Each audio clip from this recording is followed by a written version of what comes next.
Nagsimula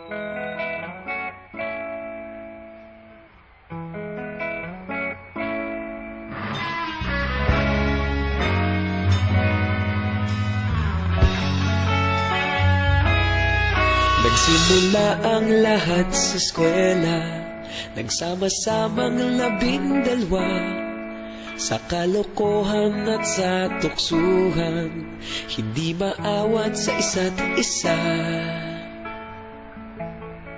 Madalas ang standby sa cafeteria, isang barkada na kay saya.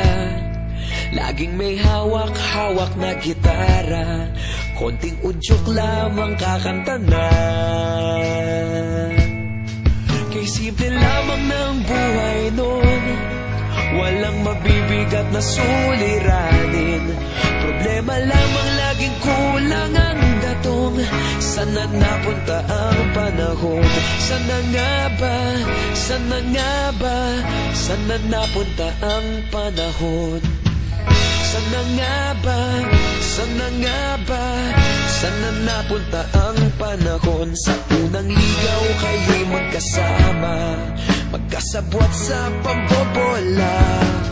Walang sikreto kayong tinatago, okay sarap ng samahang barkada. Nagkawatakan na sa kolehiyo, kanya-kanya na ang lakaran. Kahit minsan na lang kung magkita, pagkakaibigay hindi nawala.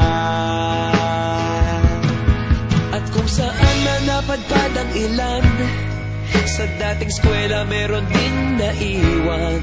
Meron pa ng mga ilang nawala na lang, nakakamiss ang dating samahan. Sana nga ba? Sana nga ba? Sana nga bang barkada ngayon? Sana nga ba? Sana nga ba? Sana nga bang barkada ngayon?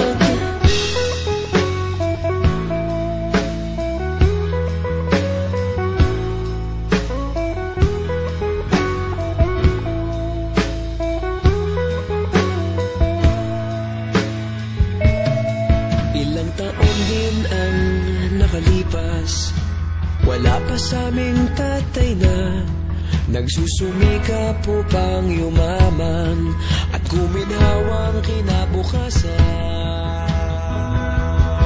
Paminsan-minsan kami nagkikita, mga naiwan at natira.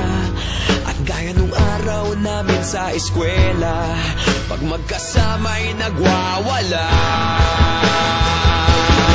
Napakahirap malimutan ang saya ng aming samahan. Kahit lumipas ng ilang taon, magkabarkada pa rin ngayon. Magkaibigan, magkaibigan, magkaibigan pa rin ngayon. Magkaibigan, magkaibigan, magkabarkada pa rin.